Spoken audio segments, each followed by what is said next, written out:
어느 회사 신문에 이런 글이 실렸습니다. 요즘은 어때? 잘 살고 있니? 나에게 쉼 초대권이 생겼어. 이걸 너에게 선물해 주고 싶어. 지난번 널 만났을 때 지쳐있는 너의 모습이 자꾸 떠올라. 일상에서 벗어나 산책도 하고 바다도 보며 그렇게 하루를 보내봐. 그러면 다 괜찮아질 거야. 마치 친구에게 보내는 듯한 이 글은 호텔과 제휴해서 신문에 실은 어느 침대 회사의 광고입니다. 자, 여러분은 쉼을 갖고 있으십니까? 주께서는 우리에게 쉼을 주십니다. 참된 쉼을 주시는 이는 우리 주님이십니다. 수고하고 무거운 짐진 자들아, 다 내게로 오라. 내가 너희를 쉬게 하리라. 나는 마음이 온유하고 겸손하니 라고 말씀하시고 있습니다. 자, 주께서 삶에 지친 이들을 내게로 오라 말씀하시고 있습니다. 참된 쉼은 주님께로부터 오기 때문입니다. 주께서 이때 대가를 요구하십니까? 그렇지 않습니다. 이 초대는 주님의 은혜로 가득합니다. 우리는 주님께 그 무엇을 드리기 위해서가 아니라 주께서 우리에게 주시는 모든 것을 받기 위하여 우리가 주께로 나아가는 것입니다. 주님은 내게로 오라 말씀하십니다. 누구를 통하지 않고 내게로 오라 하셨습니다. 그러므로 예수님께 직접 나아가시기 바랍니다. 여러분 자신과 예수님 사이에 중보자는 필요하지 않습니다. 우리는 직접 주님께 나아갈 수 있습니다. 이 말씀 속에는 밤하늘의 별처럼 헤아릴 수 없는 많은 은혜가 담겨 있습니다. 자, 첫째, 주께서 주시는 이 쉼을 생각해 보시기를 바랍니다. 주께서 주시는 쉼은 이 세상 그 어떤 것보다 더 가치 있는 것입니다. 이 안에는 평화가 있고 안정이 있고 기쁨이 있고 행복이 있습니다. 마음의 근심을 잊어버리고 기쁨과 평화를 누리는 사람을 본 적이 있으십니까? 그보다 이 세상에서 하나님께 복을 받은 사람은 없을 것입니다. 우리의 마음에 안정을 취하고 기쁨을 누릴 때 우리는 그 무엇도 능히 해낼 수 있으며 그 누구와도 조화를 이룰 수가 있습니다. 그러나 심령이 평화를 잃으면 이 종이 한 장도 한없이 무거워지고 사소한 것도 우리를 힘겹게 합니다. 주께서 주시는 이 쉼을 마음에 간직하시기를 바랍니다. 그러면 어떤 무거운 것도 거뜬히 들어올릴 수 있는 지렛대를 내 마음에 갖고 있는 것입니다. 둘째, 이 쉼을 누가 주는지 보시기를 바랍니다. 이 쉼은 오직 주께서 주시는 것입니다. 속죄와 용서를 통해 양심의 쉼을 주시고 진리의 말씀을 통해 정신의 쉼을 주시며 거룩한 사랑을 통해 심령의 쉼을 주시고 모든 것이 주님의 선하신 섭리 속에 있다는 확신을 통해 근심과 염려로 가득한 우리의 마음에 쉼을 주십니다.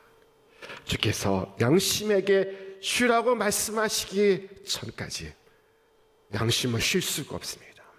끊임없이 고통하고 있습니다. 그러나 주께서 주시는 이 쉼은 우리 얼마나 즐겁게 하고 우리 얼마나 평안케 하고 우리 얼마나 복되게 하고 우리 얼마나 평안케 하고 우리 얼마나 안심케 하는지 모릅니다. 주께서 주시는 이 쉼은 완벽한 만족을 우리에게 주는 것입니다. 마음의 번민과 고통이 그칩니다. 영혼 깊은 곳에서 평안이 임합니다. 이 쉼은 오직 십자가에 못 박히신 구주의 손이 베푸시는 것입니다. 이 손을 벗어나서 우리는 그 어느 곳에서도 평안의 확신을 얻을 수가 없습니다. 사랑하는 여러분, 주께서 주신 이 쉼을 누리시기를 바랍니다. 오늘 이 세상에 많은 문제와 슬픔과 근심과 아픔과 병고와 불안과 불행이 있습니다. 그러나 주님은 내가 너희를 쉬게 하리라 말씀하십니다. 내가 너희에게 쉼을 보여주겠다는 것도 아니며 내가 너희와 쉼에 대하여 토론하겠다는 것도 아닙니다. 주님은 내 마음에 이 폭풍을 잠잠케 할 수 있습니다. 그리고 세상이 줄 수도 없고 앗아갈 수도 없는 평안을 주실 수 있습니다. 자, 셋째로 주님은 이 쉼을 누구에게 주는지 보십시오. 주님이 누구를 초대하고 있으십니까? 수고하고 무거운 짐을 진 자들입니다. 이 수고한다는 말은 이 성경 히라보에는 능동태로 쓰여져 있고 무거운 짐을 진다는 것은 이 성경 히라보에 수동태로 쓰여져 있습니다. 자, 그러므로 수고한다는 것은 스스로 일을 만들어서 자기 책임하에 고생하는 것을 말하는 것입니다. 자기 스스로 만든 고생입니다. 이런 고생은 제 스스로 하는 고생입니다. 그 이유는 욕심 때문입니다. 지나친 욕심 때문에 스스로 사서 고생을 하는 것입니다. 한편 무거운 짐을 진다는 것은 타의에 의해, 주위 환경에 의해 어쩔 수 없이 피할 수 없어 지는 짐을 말하는 것입니다. 피하거나 모면할 길이 없어 이고 가는 고통입니다. 이런 짐이 무거운 짐을 지는 것입니다. 사람은 누구나 수동적이거나 능동적인 짐을 지고 있습니다. 그래서 수고하고 무거운 짐을 진 자라고 말씀하고 있는 것입니다. 주님은 이 수고와 이 무거운 짐을 인하여 불안과 불행에 빠진 자들과 힘을 잃은 자들과 슬퍼하는 자들과 낙담하는 자들과 절망하는 자들과 넘어진 자들에게 오라고 말씀하시고 있습니다. 제가 교회에 나올 것을 권유하면 많은 사람들이 이렇게 말을 하는 것을 제가 발견했습니다. 아직은 때가 아니라는 것입니다. 사람들의 마음속에는 자기들이 더 준비될 때까지, 자기들이 더 선해질 때까지 주님을 찾을 수 없다는 생각이 자리 잡고 있습니다. 그때까지는 그리스도를 믿을 수 없다는 것입니다. 사랑하는 여러분, 여러분의 병이 호전되었을 때 의사를 찾아가십니까? 그렇다면 그것은 어리석은 일이 될 것입니다. 병이 호전되어 있을 때는 의사를 찾아갈 필요가 없습니다. 의사에게 나아가기 좋을 때는 아플 때입니다. 예수님께 반드시 나와야 할 때는 상태가 심히 악화된 때입니다. 예수님께는 건강한 자가 아니라 병든 자가 치유를 얻습니다. 예수님은 의인을 부르시는 것이 아니라 죄인을 부르시고 있습니다.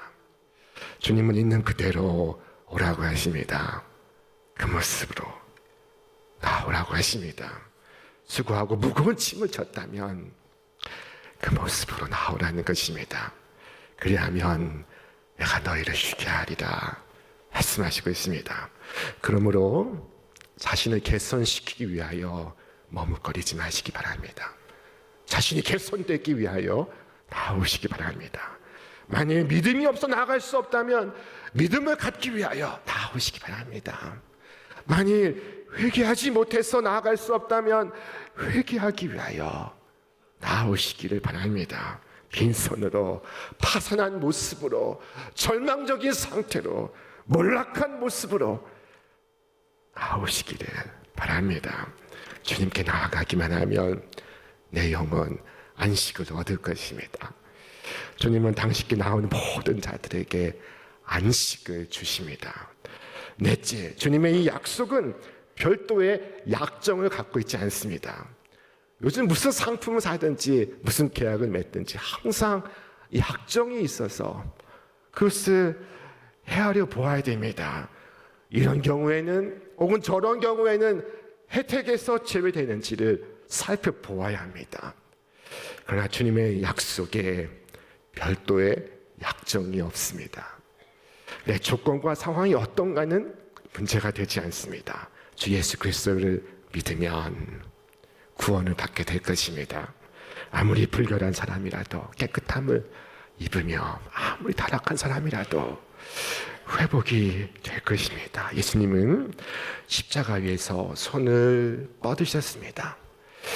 어느 누구도 주님이 뻗으신 이 손의 한계를 넘어 존재할 수가 없습니다.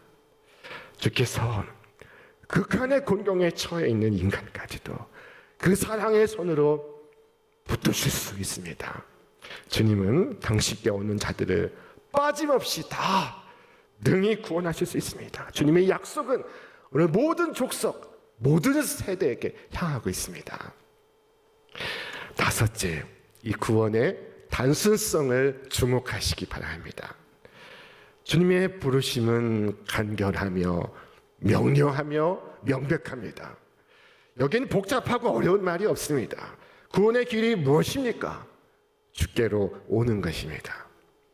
구원의 길은 지금 죽어가고 있는 사람에게, 혹은 그를 모르는 사람에게, 혹은 이 어린 아이에게, 혹은 무슨 특별한 사정이 있는 사람에게, 그 모두에게 합당해야 합니다. 그렇지 않으면 그 구원의 길은 특별한 사람을 위한 길이 될 것입니다. 주님께서는 단지 내게로 오라 하셨습니다. 어떤 사람은 말합니다. 그런데 어떻게 가야 합니까? 여러분 어떻게 놓으시기 바랍니다. 우리가 의사에게 가는 것도 같습니다. 우리는 전철을 타고 갈 수 있고 택시를 타고 갈 수 있고 걸어서 갈 수 있고 어떤 경우엔 앰뷸런스를 타고 갈 수도 있습니다. 자, 그렇게 의사를 찾아가서 뭐라고 말씀하십니까?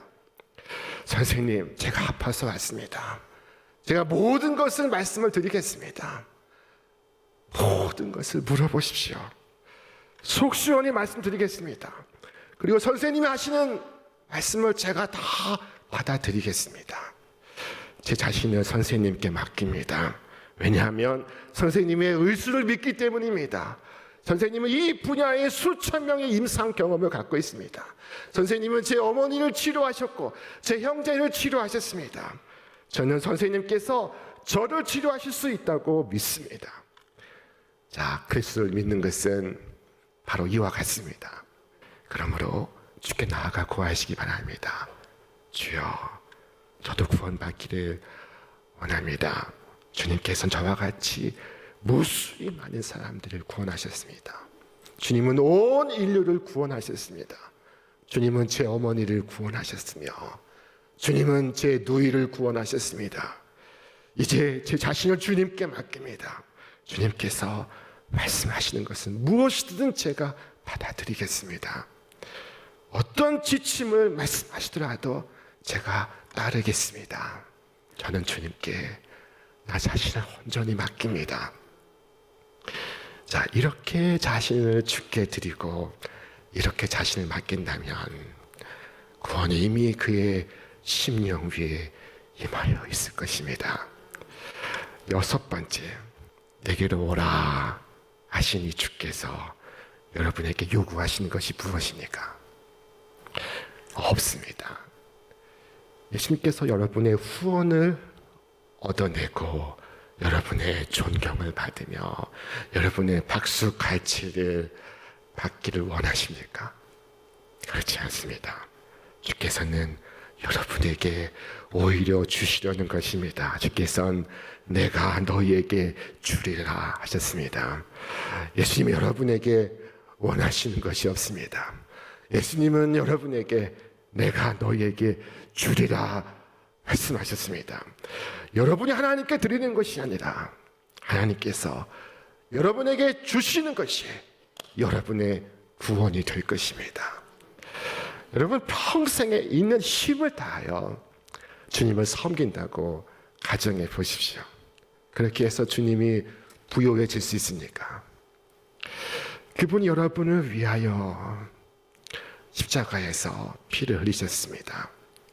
여러분이 어떻게 그에 대한 보답으로 무슨 값을 지불할 수 있겠습니까? 우리의 소망은 우리가 주께 드리는 것에 있지 않고 주께서 우리에게 주시는 것에 있습니다. 어떤 사람은 이것이 마음에 들지 않아서 자신을 채찍질하였습니다. 자, 때로는 굴먹고, 때로는 자신을 학대하였고, 때로는 자신을 수도원에 가두었고, 때로는 자신의 마음을 괴롭혔습니다. 그런데 그 고통을 당했다고 해서 주께 무슨 유익이 있습니까? 사랑하신 예수님께서 그것을 요구하셨습니까? 그러한 노력이 그리스도의 마음에 조금이라도 기쁨이 될 수 있습니까? 주님께서 나의 비참을 기뻐하지 않으십니다. 오히려 주님께서 당신의 기쁨이 우리 안에 있어 우리의 기쁨이 충만하게 되는 것을 기뻐하십니다. 주님께서는 여러분 자신에게 복 주시기를 갈망하십니다. 주님의 이 갈망은 100% 이타적인 것입니다. 이 갈망은 주시려는 갈망이요. 이 갈망은 깊은 사랑에서 흘러나오고 있습니다. 주님의 십자가가 그 사랑의 증거입니다. 마지막 7번째, 이 큰 은혜를 베푸시는 예수님은 과연 어떤 분이십니까? 예수님은 나는 마음이 온유하고 겸손하다 말씀하셨습니다. 신약 성경 전체에서 예수님이 자신의 마음을 표명한 유일한 대목입니다. 사람의 칭찬을 한 번도 구하지 아니하시는 주께서 자신을 가리켜 나는 마음이 온유하다 말씀하십니다. 그렇게 말씀하심으로써 당신께 나오기를 두려워하는 자들의 두려움을 제거하시고 있습니다. 하나님께서 우리 주 예수께 모든 것을 주셨습니다. 우리 주 예수는 하나님이시며 만왕의 왕이시며 만군의 주이십니다. 그런데 죄인들이 예수께 어떻게 대했습니까? 예수께 채찍을 가했으며 예수께 침을 뱉었으며 예수님께 잔인하게 굴었고 그리고 예수님을 힘들게 하였습니다. 자, 그래도 예수님께서 말이 없으십니다. 예수님께서 참아내십니다. 이것이야말로 온유하신 것이 아니면 무엇이겠습니까? 예수님 말씀하십니다. 내게로 오라. 나는 온유하다. 비판하는 마음으로 너를 비판하지 않으며 너를 향하여 모질고 너를 향하여 악하게 대하지 않으리라. 나는 너그러우며 나는 부드럽고 친절하고 그리고 내게 나온 너를 꾸짖지 아니하리라. 내게로 오라. 주님은 또한 나는 마음이 겸손하다 하셨습니다. 예수님의 일생을 들여다보면 교만의 흔적을 찾을 수가 없습니다. 우선 나실 때 마구간에서 나셨습니다. 이보다 더 겸손할 수 있습니까? 예수님께서 처음 누운 보금자리는 말구유였습니다. 이보다 더 낮아질 수 있습니까? 항상 예수님을 비난하는 사람들은 예수님의 세리와 죄인들의 친구라고 조롱했습니다. 그들은 비웃었으나 이것은 사실이었습니다. 예수님은 죄인들의 친구셨으며 예수님은 궁핍한 자들의 동무가 되셨습니다. 예수님을 따르는 이들은 서로 누가 크냐 논쟁을 하였으나 예수님은 말없이 그들의 발을 씻기셨습니다. 주께서 모든 사람보다 낮아지심은 모든 사람을 구원하시기 위함입니다. 예수님께서는 낮아지심으로 모든 사람을 구원하십니다. 그러므로 어느 누구도 예수님께 나오기에 합당치 않은 자가 없습니다. 주님의 사랑은 여러분이 지금 놓인 그 처지보다 기꺼이 더 아래로 낮은 데로 내려갈 수 있습니다. 그러므로 여러분에게 말씀을 드립니다. 예수님께 오기를 두려워하지 마시기 바랍니다. 예수님의 마음이 온유하고 겸손하신 까닭입니다. 사람들은 예수님의 모습을 상상했습니다. 여러분, 예수님의 모습이 어땠을 것이라고 생각하십니까?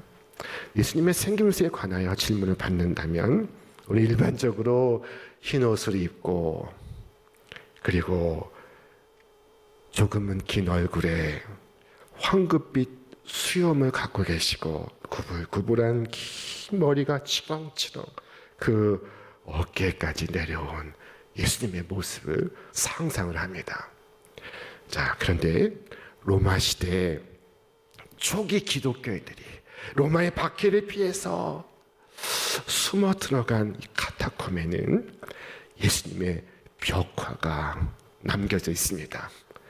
최초의 그리스도인들은 예수님을 어떻게 묘사했을까요? 우리 함께 그림을 보시겠습니다. 자, 예수님께서 어깨에 양을 메시고 있지 않습니까? 양이 예수님의 어깨 위에 걸터 앉아 있습니다. 나는 마음이 온유하고 겸손하다. 온유하고 겸손하신 예수님께서는 엇길로 간 나를 찾으시고 나를 구원하기를 기뻐하시며 나를 지키시고 보호하시는 선하신 목자의 모습을 갖고 있습니다. 사랑하는 여러분, 오직 참심은 주께서 주시는 것임을 기억하시기를 바랍니다. 오직 예수 안에 참심이 있습니다. 우리의 삶이 주님으로부터 멀어지면 멀어질수록 이 쉼으로부터 멀어지는 것입니다. 그러나 우리의 삶이 주님께로 가까워지면 가까워질수록 우리는 이 쉼과 가까워지는 것입니다. 그래서 주께서 우리를 부르십니다. 수고하고 무거운 짐진 자들아 다 내게로 오라. 내가 너희를 쉬게 하리라. 힘들어도 주께로 가까이 나아가면 삶은 가벼워지고 평안해지는 것을 느낄 수 있습니다. 그러나 주님으로부터 멀어지면 멀어질수록 삶은 무겁고 무의미해지고 곤고해지고 힘들어지고 고통스러워집니다. 사랑하는 여러분, 오늘 나의 삶이 무겁고 그리고 무의미하십니까?